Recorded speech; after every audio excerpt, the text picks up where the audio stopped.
देश में कोरोना की थमने लगी रफ्तार। पिछले 24 घंटे में मिले 3,66,161 एक्टिव केस। बिहार में भी लगातार 5वें दिन गिरा पॉजिटिविटी रेट। डीआरडीओ की दवा को मिली मंजूरी। दवा से कम होगी ऑक्सीजन की जरूरत। एक हफ्ते में मरीजों को मिल सकेगी 2DG।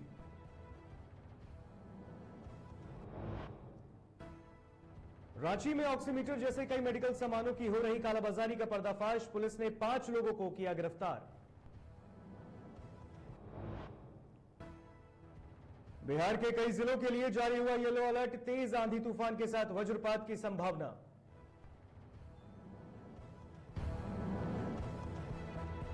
नमस्कार, आपका स्वागत है डीटीवी भारत में और मैं हूं आपके साथ ऋतिक। बुलेटिन की शुरुआत करेंगे। देश में कोरोना संक्रमण की रफ्तार में कमी देखने को मिल रही है। पिछले 24 घंटे में 3,66,161 नए एक्टिव केस मिले हैं। वहीं कोरोना की चपेट में आने से 3,754 मरीजों की मौत भी हो गई है। वहीं देश में कुल सक्रिय मामले 37,45,237 हैं।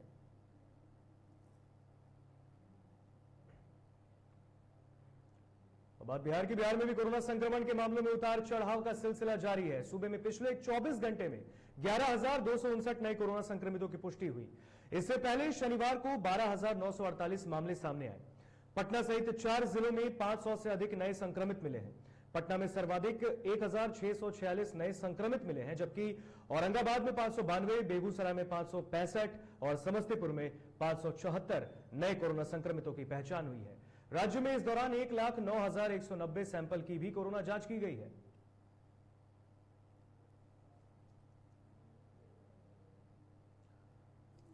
तो बिहार में लगातार 5वें दिन कोरोना संक्रमण के दर में कमी देखने को मिली है। यानी कि बिहार में जो 10 दिन का लॉकडाउन लगा था उसका असर अब साफ देखने को मिल रहा है। बीते 24 घंटे की बात करें तो 24 घंटे में 11,000 के ऊपर मामले सामने आए हैं और इससे पहले शनिवार को 12,000 के ऊपर मामले सामने देखने को मिले थे। यानी कि साफ देखा जा रहा है कि कोरोना संक्रमण की जो रफ्तार है बिहार में वो कम देखने को मिल रही है। इसका मतलब साफ सीधी बात है कि लॉकडाउन का असर साफ देखने को मिल रहा है। और पटना जिले में सर्वाधिक 1,646 कोरोना संक्रमितों की पहचान हुई है। 24 घंटे में 11,259 मामले कोरोना के बिहार में सामने देखने को मिल रहे हैं।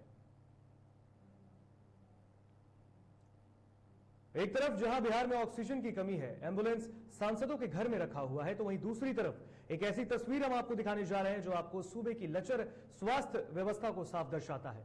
यह तस्वीर डीटीवी भारत ने आपको दिखाई थी, जो पटना के सिविल सर्जन के दफ्तर का है, जहां ऑक्सीजन सिलेंडर फेंका हुआ पाया गया। और जब इस पर पटना के डीएम डॉक्टर चंद्रशेखर सिंह का बयान सामने आया तो उन्होंने क्या कुछ कहा, आप भी जरा सुनिए।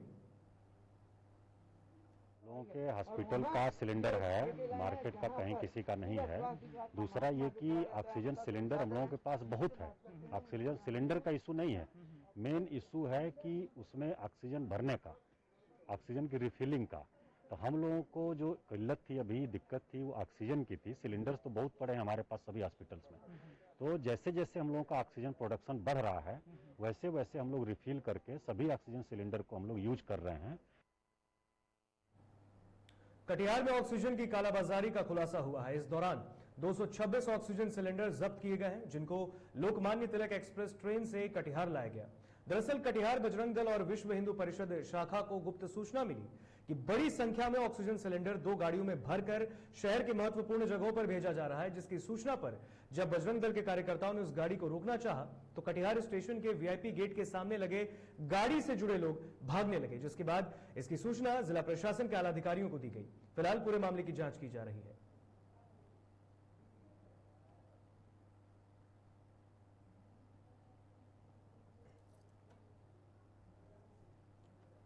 और इस पर ज्यादा जानकारी के लिए हमारे साथ संवाददाता मनीष कटिहार से जुड़ चुके हैं। मनीष, ऑक्सीजन की कालाबाजारी का मामला पर्दाफाश हुआ है, क्या कुछ और अन्य मामला सामने निकल कर आ रहा है? जी देखिए, यह जो तस्वीर है लगातार आप देख सकते हैं कि देर रात कटिहार में जो है पुलिस को गुप्त सूचना मिली कि लोकमान्य तिलक ट्रेन से जो है लगभग जो है 250 सिलेंडर, 200 प्लस सिलेंडर जो है वो लाया जा रहा है, जो कि कालाबाजारी के तौर पर उसे खपाना था। एक तरफ जहां पूरा देश जो है कोरोना महामारी से त्रस्त है, वहीं कुछ लोग जो है आपदा को अवसर में कैसे बदलते हैं, इसी का नजारा आप कटिहार में देख सकते हैं। और वहीं जो है पुलिस जैसे ही मौके पर पहुंचती है तो वहां जो लोग व्यक्ति सिलेंडर गाड़ी ठेला पर जो लोड कर रहे होते हैं वो वहां से फरार हो जाते हैं। फिलहाल जो है इस मामले को लेकर जो एक सवाल आपसे। ये तस्वीरें हम देख रहे हैं, बीती रात का मामला लग रहा है, तो क्या अब तक पुलिस के हाथे कोई भी अपराधी, इसमें आरोपी कोई चढ़ा है जिसने इस कालाबाजारी को अंजाम दिया? जी जी जी जी मनीष, अब तक इस मामले में किसी की गिरफ्तारी हुई है जिसने इस कालाबाजारी को अंजाम दिया है, जिसने भी इस ऑक्सीजन सिलेंडर की जो कालाबाजारी जो कर रहे थे? जी जी जी नहीं, अभी तक जो है किसी की गिरफ्तारी नहीं हुई है। रात में जैसे ही पुलिस घटनास्थल पर पहुंची, वहां से जो है जो भी व्यक्ति थे जो सिलेंडर को लोड कर रहे थे वो वहां से फरार हो गए।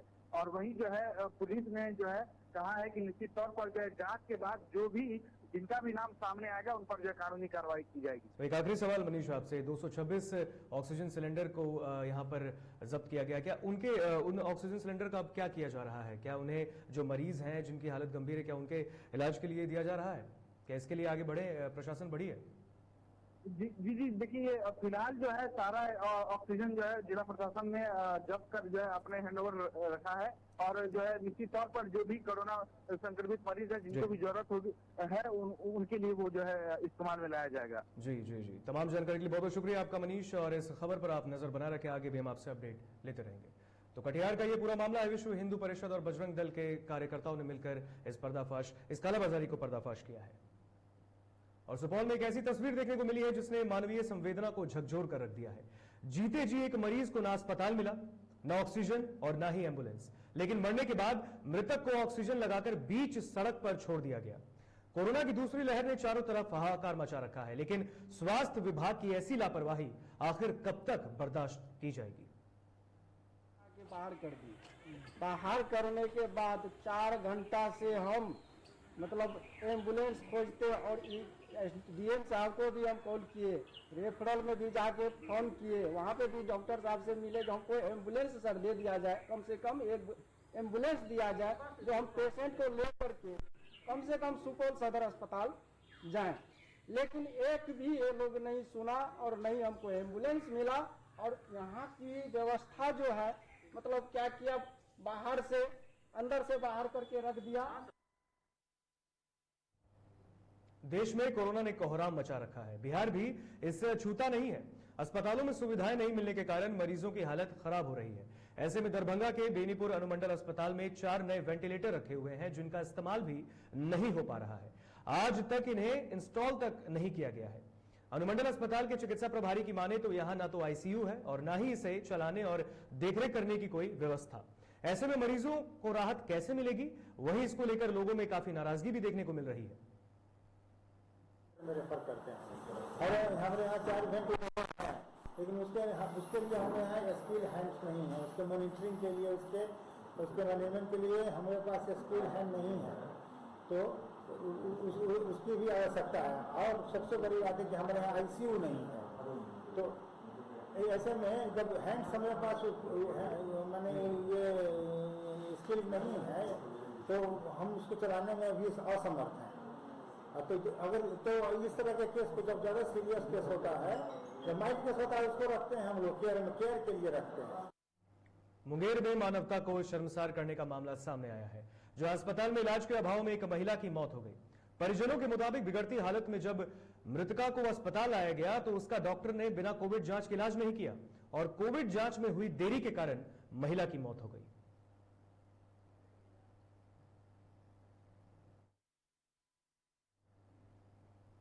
कोरोना काल में जहां सरकार हर सुविधा देने की बात कर रही है, तो वहीं दूसरी तरफ पश्चिमी चंपारण जिले के नरकटियागंज अनुमंडल अस्पताल मुख्यालय में, माफ कीजिएगा, एम्बुलेंस सेवा नहीं मिलने के बाद मरीज को उनके परिजनों ने अस्पताल पहुंचाया, जहां डॉक्टरों ने उसे बेहतर इलाज के लिए जीएमसीएच रेफर कर दिया। वहीं चिकित्सक ने बताया कि संसाधन के साथ साथ चिकित्सक का अभाव है, जिसके कारण मरीज को रेफर करना पड़ रहा है।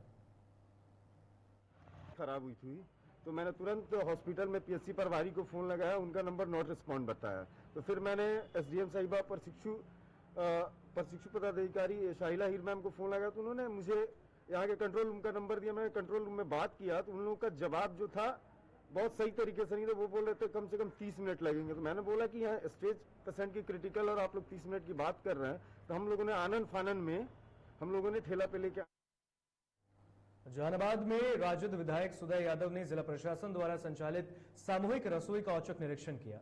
इस दौरान विधायक ने बेहतर व्यवस्था को लेकर प्रशासन की सराहना की। इसके साथ ही उन्होंने कहा कि जल्द ही ऐसे और भी सामूहिक किचन जिले में शुरू किए जाएंगे ताकि कोई भी व्यक्ति भूखा ना हो।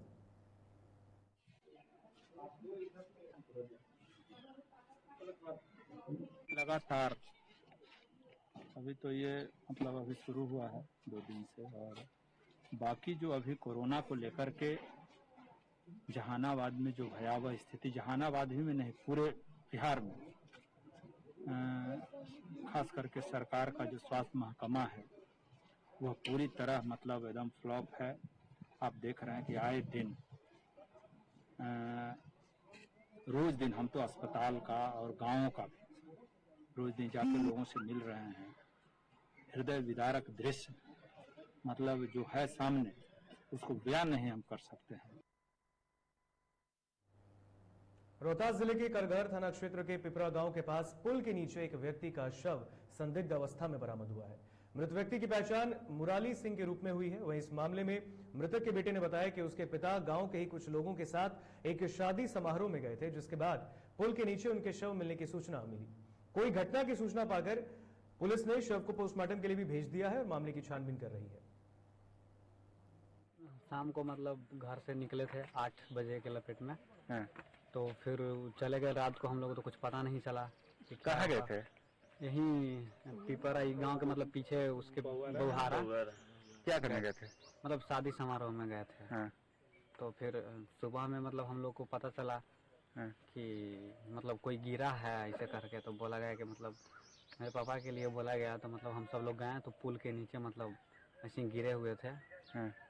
तो वहाँ पे गए हम लोग, तो फिर थोड़ा देर में उठा के उनको यहाँ पे। सहरसा में पुलिस को बड़ी सफलता हाथ लगी है। पुलिस ने हथियार के साथ 6 अपराधियों को गिरफ्तार किया है।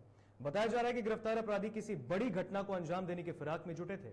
एसपी लिपि सिंह ने प्रेस कॉन्फ्रेंस कर बताया कि गुप्त सूचना के आधार पर गोबरगढ़ा स्थित नहर के करीब 6 अपराधियों को गिरफ्तार किया गया है। अपराधियों के पास से एक पिस्टल, एक देसी कट्टा, 8 कारतूस, 2 बाइक सहित 5 मोबाइल बरामद किए गए हैं।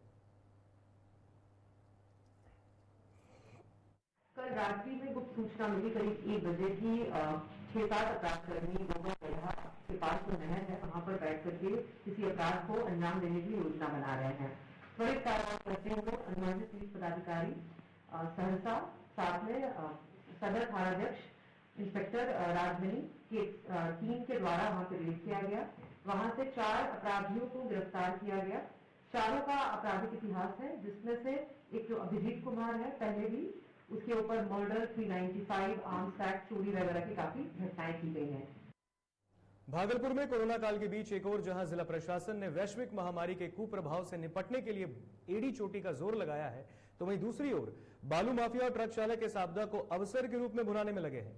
इसी कड़ी में जिले के बाईपास थाना के पास खनन विभाग ने बड़ी कार्रवाई करते हुए बालू माफिया के गंदे मंसूबों पर फिर एक बार पानी फेर दिया।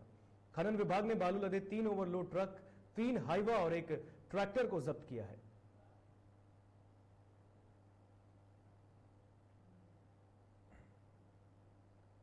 गया शहर के खरखुरा रेलवे लाइन के नजदीक जमीन कारोबारियों के बीच फायरिंग हुई। इस दौरान फायरिंग में जमीन कारोबारी के साथी को गोली लग गई, जिसके बाद उसे अस्पताल में भर्ती कराया गया है, जहां उसकी हालत नाजुक बनी हुई है।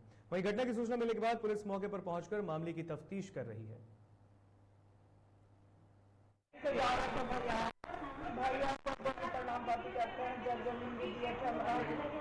इनसे बहुत लोग कुछ लोग चीजें था, संतोषी पाई, मल्लू, हरिनाथ, हाँ, और मनोहर, इन लोग थे। बंदूक निकाले, गोली चलाने लगा। कुछ भी नहीं था, हम लोग गुजर रहे थे। सबके जमीन देते हो, प्लॉटिंग करते हो, तुम लोग जमींदार हो गए हो, क्या हो? मैं वहाँ का लोकल बासिंदा हूँ, तो सबके लिखते हो तो हमको भी लिखो। गोली मेरे पर चल रहा था, लेकिन हमारे मित्र को हम नहीं जानते थे कि लग गया। नालंदा के चूहरचक गांव में एक बुजुर्ग महिला पर डायन का आरोप लगाकर ग्रामीणों ने उसकी जमकर पिटाई कर दी। वहीं इस घटना में वृद्ध महिला बुरी तरह घायल हो गई है, जिसे आनन फानन में गंभीर हालत में अस्पताल में भर्ती कराया गया है, जहां उसे बेहतर इलाज के लिए बिहार शरीफ भेज दिया गया। वहीं घटना की सूचना मिलने पर मौके पर पहुंची पुलिस मामले की जांच कर रही है। ये पूरा मामला नालंदा का है, जहां गंभीर हालत में अस्पताल में वृद्धा की इलाज चल रही है। उस पर डायन का आरोप लगाकर ग्रामीणों ने उसकी जमकर पिटाई कर दी। तस्वीरों में आप देख सकते हैं।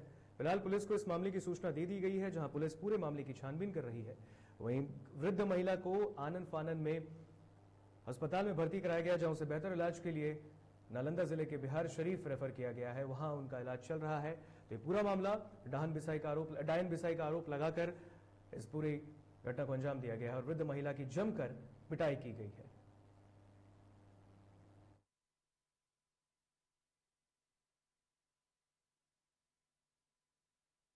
पूरा मामला है, डायन का आरोप लगाकर वृद्धा की ग्रामीणों ने पिटाई कर दी है। इस कदर उसकी पिटाई की है कि उसे बेहतर इलाज के लिए बिहार शरीफ रेफर किया गया है। मोतिहारी में जिलाधिकारी शीर्षत कपिल अशोक ने तिरहुत सब्जी प्रसंस्करण एवं विपणन सहकारी संघ लिमिटेड पूर्वी चंपारण द्वारा मोतिहारी शहर में सब्जी की होम डिलीवरी के लिए तरकारी सेवा के वाहन को हरी झंडी दिखाकर रवाना किया।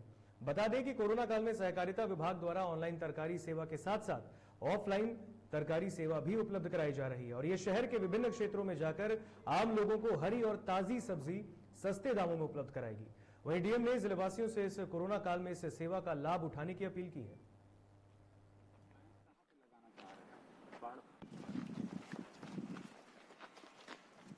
ऑफिसर्स कॉलोनी का जो एरिया है, जुडिशियल एडमिनिस्ट्रेटिव और काफी बड़ा वो भी एरिया है, तो वहाँ पे ये गाड़ी घूमेगी और वहाँ हैंड टू हैंड जो है ये जाएगी। इसमें जो है जिंगल भी यहाँ पे विभाग के द्वारा, राज्य सरकार के द्वारा जो निर्धारित है वो प्ले किया जाएगा। और इसमें जो है, क्योंकि ये सरकार का विभाग की यूनियन है, तो इनके द्वारा जो है मार्जिन बहुत कम लिया जाता है। कोई भी सब्जी आप इससे लेते हैं तो 1-2 रुपए का अंतर निश्चित आपको। झारखंड के खूंटी जिले के नगर पंचायत स्थित मातृ शिशु अस्पताल परिसर में केंद्रीय मंत्री अर्जुन मुंडा ने ऑक्सीजन सिलेंडर प्लांट का उद्घाटन किया।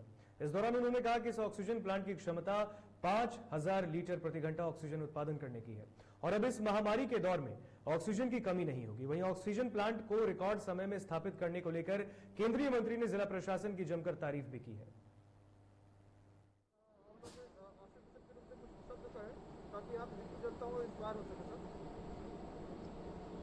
जिला प्रशासन ने लोगों की जान को बचाने के लिए इस कोरोना जैसे वैश्विक महामारी से लड़ने के लिए एक उदाहरण प्रस्तुत किया और जैसे हम सबको जानकारी मिले तो प्रदेश का यह पहला जिला है जहां ऑक्सीजन प्लांट लगाने में इस तरह का जिला प्रशासन में सफल हुआ है।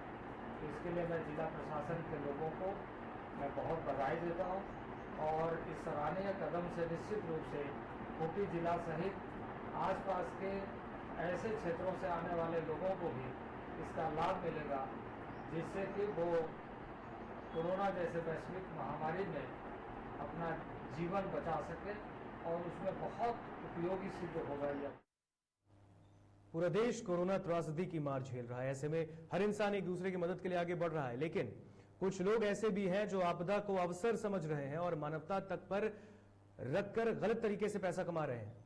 मामला राजधानी रांची के कोतवाली थाना क्षेत्र का है, जहां पुलिस ने 5 लोगों को ऑक्सीमीटर, फ्लोमीटर जैसे लाइफ सेविंग मशीन की ब्लैक मार्केटिंग करते हुए रंगे हाथ धर दबोचा। गिरफ्तार व्यक्ति मेडिकल इक्विपमेंट से जुड़े हुए हैं।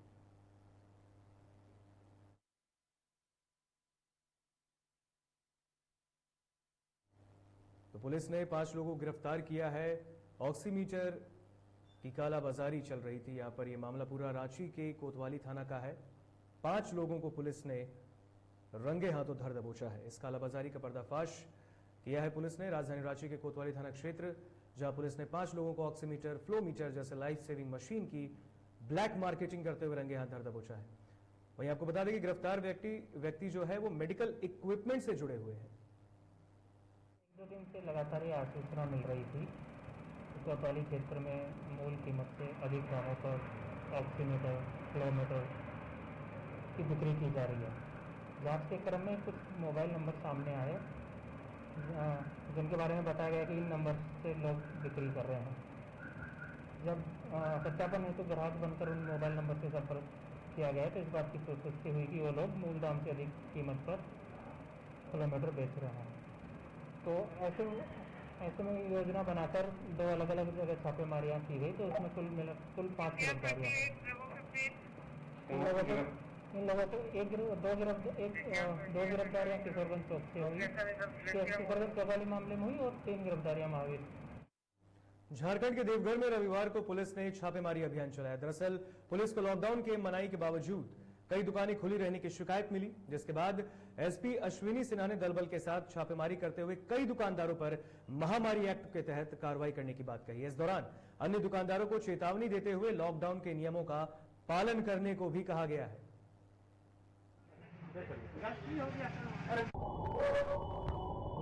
कोविड-19 का सेकेंड स्पर्ट में आज तीसरा सप्ताह है स्वास्थ्य सुरक्षा सप्ताह का, और ज़्यादातर मामलों में देवघर की जनता के द्वारा अनुशासन दिखाया गया है, और उस अनुशासन के तहत 2 बजे के बाद मेडिकल स्टोर्स और अन्य आवश्यक सुविधाएं छोड़कर दुकानें बंद थी। कुछ दुकानें खुली हुई थी और ये आदतन डिफॉल्टर्स हैं जो कि दुकानों को खुला रखते हैं। शायद उनको रहता है कि एडमिनिस्ट्रेशन के यहाँ तक पहुँच नहीं होगी, इसलिए दुकान खुला रखते हैं और भीड़ भी लगी रहती है। इसके पूर्व भी प्रशासनिक पदाधिकारी और पुलिस पदाधिकारी के द्वारा उन्हें समझाया गया है। सरायकेला जिले के कुनकी स्टेशन पर टाटा हटिया पैसेंजर ट्रेन से गिरकर 15 वर्षीय सूरदास की मौत हो गई। बताया जा रहा है कि मृतक ट्रेन में पानी का बोतल बेचता था। आंखों से अंधा होने के बावजूद अपने परिवार का पालन पोषण कर रहा था। घटना की सूचना मिलने के बाद जीआरपी और आरपीएफ के अधिकारी घटनास्थल पर पहुंचकर शव को अपने कब्जे में ले लिए हैं।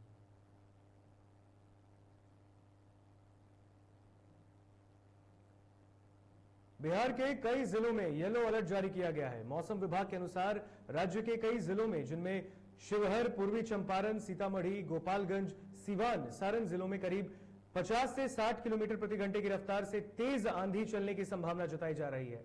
वहीं इसका कुछ असर वैशाली, मुजफ्फरपुर, दरभंगा में भी देखने को मिल सकता है।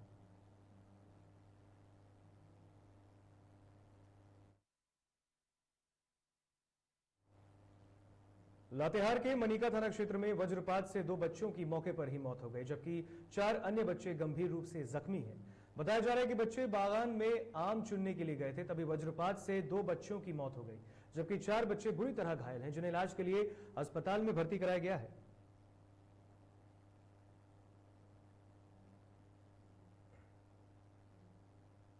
फिलहाल खबरों में इतना ही। यहां हमें दीजिए इजाजत। बने रहिए डीटीवी भारत के साथ, और लगातार हम आपसे ये अपील कर रहे हैं कि कोरोना गाइडलाइन का पालन करना है। कोरोना वायरस के इस खतरनाक संक्रमण से बचने के लिए लॉकडाउन का उल्लंघन ना करें, लॉकडाउन का पालन करें और कोरोना गाइडलाइन का पालन करते हुए अपने आप को सुरक्षित रखें। नमस्कार।